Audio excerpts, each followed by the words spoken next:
आज मैं आपको इस वीडियो में बताने वाला हूँ कि समुद्र की गहराई कितनी है और समुद्र में कौन कौन रहता है, क्योंकि आप कभी भी समुद्र की इतनी गहराई में नहीं जा पाओगे। आपको तो पता ही होगा कि पृथ्वी में 3/4 हिस्सा पानी से डूबा हुआ है और 1/4 हिस्से में सिर्फ जमीन पाई जाती है। इसलिए आज मैं आपको इस वीडियो में समुद्र के उस गहराई तक पहुंचाऊंगा जिसे आपने कभी भी ख्यालों में नहीं सोचा होगा। ये वीडियो को शुरू करते हैं। आमतौर पर हम जब समुद्र के 40 मीटर की गहराई में जाते हैं तो वहाँ हम स्कूबा ड्राइविंग करते हैं, लेकिन जब हम 73 मीटर की गहराई में जाते हैं तो समुद्र उतना गहरा होता है मानो ताजमहल और कुतुब मीनार को समुद्र में उल्टा डाल दिया हो। वहीं आपको लुसितानिया जहाज के तलवे पर जाना है तो आपको 93 मीटर की गहराई तक जाना होगा, लेकिन जब आप 100 मीटर की गहराई में जाओगे तब आपको वहां पर स्कूबा ड्राइविंग करने में बहुत ही मुश्किलें पैदा होंगी। ऐसा इसलिए होगा क्योंकि वहां डिप्रेशन सिकनेस होता है। आश्चर्य की बात यह है कि 274 मीटर की गहराई में जब आप जाओगे तो इतनी गहराई का एक रिकॉर्ड हर्बर्ट नितिश नाम के पैरागर ने बनाया है, वो भी एक सांस में। ऐसे ही अहमद गब्बर ने 332 मीटर गहराई तक जाकर रिकॉर्ड कायम किया है। लेकिन आपको बता दूं, हम जितना सोच भी नहीं सकते उससे कहीं ज्यादा गहरा समुद्र है।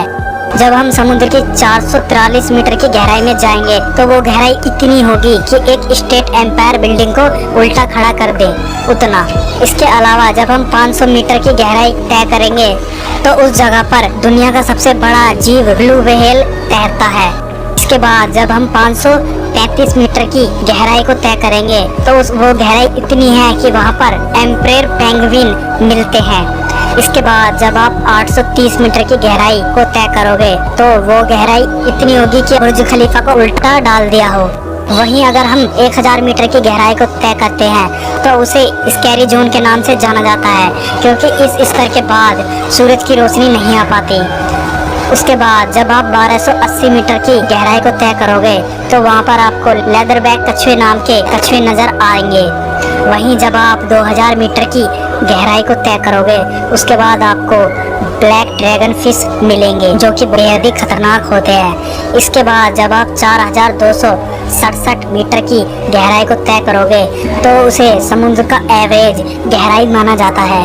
लेकिन जब आप 6000 मीटर की गहराई पर पहुंचोगे तो आपको हडल जोन मिलेगा, जहां पानी का दबाव जमीन के मुकाबले 1100 ज्यादा होता है। इसके बाद जब आप 6500 मीटर की गहराई में जाओगे तो उस गहराई में डीएसपी एल्वाइन पनडुब्बी तैरती हैं। इसके अलावा जब आप 8848 मीटर की गहराई में जाओगे तो उस गहराई को रोहतक स्थित माना जाता है। लेकिन जब आप 10,898 मीटर की गहराई में जाओगे तो आपको पता चलेगा कि जेम्स कैमरन ने डीप सी चैलेंज के तहत समुद्र की गहराई नापी थी। आखिरकार जब आप 10,994 मीटर की गहराई में पहुंचोगे तो उस गहराई को अंतिम स्तर माना जाता है और उसे मरियान ट्रेंच और चैलेंज डीप कहा जाता है। हैरानी वाली बात तो यह है कि यह स्तर भी समुद्र का अंतिम स्तर नहीं है, क्योंकि साइंटिस्ट अभी तक समुद्र का सिर्फ 5% का अनुमान लगा पाए हैं। बाकी के 95% अभी भी बाकी है, जिसमें कि हम सोच भी नहीं सकते कि वहाँ कितनी गहराई हो सकती है और उसमें किस तरह के जीव जंतु पाए जाते होंगे। शायद फ्यूचर में वैज्ञानिक ऐसी टेक्नोलॉजी को जन्म दें कि हम और भी गहराई में जा सकते हैं।